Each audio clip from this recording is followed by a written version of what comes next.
Hello, good evening. I'm Tiffany Cunningham, and today we're going to be talking about the art of drawing blood. So one of the main purposes of drawing blood is to collect lab samples from the patient that the doctor has ordered, and the tests they can show like if you have elevated cholesterol or electrolyte panels, and then it can also see like if you've been getting certain type of treatments or medications. You can also check those levels as well. So that's one of the main reasons why we draw blood. Okay, so now with drawing blood, you want to make sure that you do have all your supplies here. So you want to make sure you have your alcohol, you got your Vacutainer, you got your collection tubes, you got your tourniquet, you got your gauze, band-aids, your needles, gloves. You want to make sure you have your hazardous container and sanitizer. And then also you want to actually make sure that you do have the lab order from the doctor, just to make sure that you are ordering the correct lab test and samples. Okay, so now we're going to actually show you how to draw blood. So this is my patient here. So this is my dad, Kurt Cunningham. So he's the patient today. So I'm going to go ahead and take a look at his arm. I'm going to go ahead and put a tourniquet on so I can actually find my vein. Okay, you want to make sure the patient extends their arm out, and then so I can see kind of the blue vein there. So this is the median vein here. So that's the one that we're going to be going for. These veins here, if the patient has veins here, these are the basilic veins, and then out on the outer skirts which is your cephalic veins. The one thing to remember with your basilic veins that it is close to the artery, and you want to make sure that you don't hit the vein, because this can be very painful for the patient. Okay, so I found my vein, so I'm gonna go ahead and take my tourniquet off now. So now I'm gonna go ahead and get ready. I'm gonna go ahead and wash my hands. So I'm gonna go ahead and sanitize. You can sanitize if your hands aren't visibly soiled. If they are visibly soiled, you want to make sure you do wash your hands with soap and water at the sink. Okay, so I'm gonna go ahead and put my gloves on.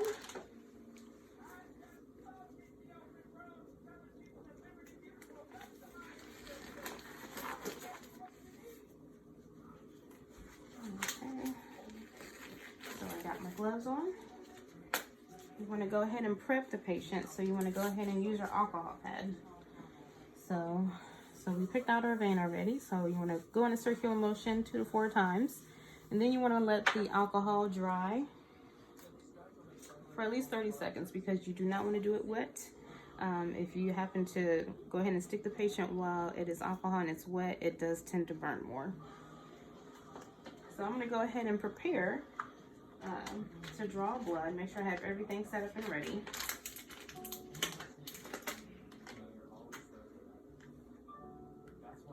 Okay, so with this needle here, I'm using a 22 gauge. So this is a butterfly needle, and this is my Vacutainer here.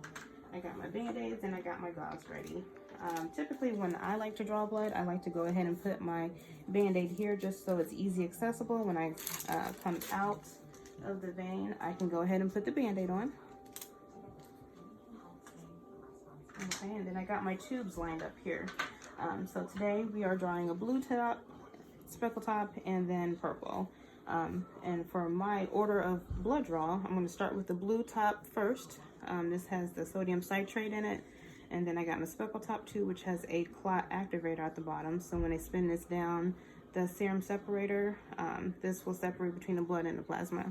And then your purple top tube has the EDTA in it, and that will just be a regular sample. Okay, so my vein should be good and dry now. I'm gonna go ahead, oops, I almost took you out. So put the tourniquet on. You wanna make sure the tourniquet is about 3 to 4 inches away of actually where you're gonna be drawing blood from. Okay, make sure I got everything lined up here.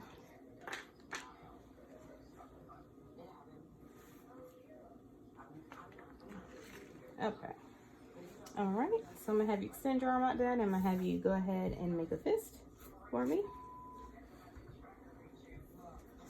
Okay, so this has the plastic covering, so that covers the needle. So I'm going to go ahead and take that off. I'm going to go ahead, when you do draw blood, you want to make sure you pull the skin down, hold it taut, and then go right above, like at a 30 degree angle or less. You go ahead and insert the vein real quick. And then I got my flash. What the butterflies actually show the flash of blood, so that lets you know that you are in the vein. And then I'm going to go ahead and pop my tubes on.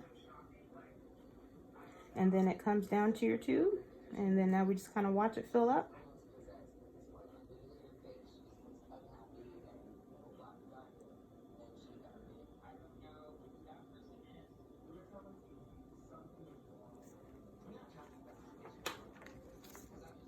Oh. Make sure you do order of draw. Almost grabbed the wrong tube. Now I'm doing my speckle top tube.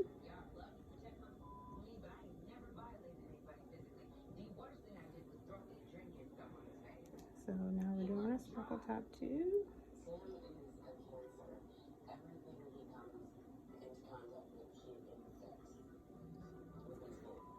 Okay. And then you do want to mix your tubes too. And then last tube is my purple tube.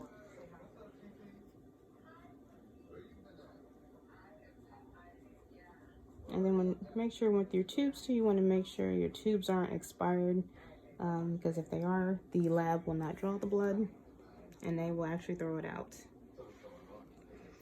Okay, so I collected my tubes. I'm going to go ahead and pop my tourniquet because you don't want this to stay on too long.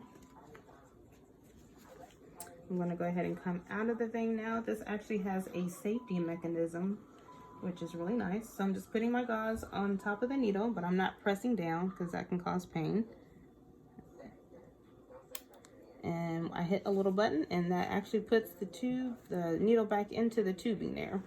Have your patient hold down a gauze, have them hold pressure, and then like I have my Band-Aid here. Like it to have right there just because it's so handy, and then have the patient still kind of put pressure on that. And then now with your tubes, you want to make sure you invert your tubes. So you want to make sure you invert your tubes about 8 to 10 times, and this goes according to like where you're taking the blood to, like CompuNet. So that's who we use. So they suggest that we do this about 8 to 10 times just to make sure the tubes are inverted, making sure the additives are mixed in well with the blood. So we have that, and then you want to make sure on here you can put the patient's name and date of birth. You want to make sure you have that correct. I'm going to go ahead and discard my needle, so I'm going to go ahead and detach that, and I put this in my hazardous box so we don't have to worry about sticking ourselves. And then also I wanted to discuss the order of tube blood draw. So when you are drawing blood, there is an order to follow. So first you want to start out with your yellow tube, which is you start up with your urine cultures. Next, which is your blue top tube, which we did today. Then your orange, and then like your speckled, we did that one as well because it has the clot activator in it. Your red tops, and then your orange, and then your green, and then your purple and pinks, and then your gray. So that is the order of draw. And then and that completes everything. You want to make sure your patient is okay. How are you feeling, sir? Feeling fine. All right. And then that is it. I'm going to go ahead and wash and sanitize again. And then one of the main resources that I did use to collect my information from is nurse.org. So, and that's where we got that. So that was my credible resource that I used. And that is it.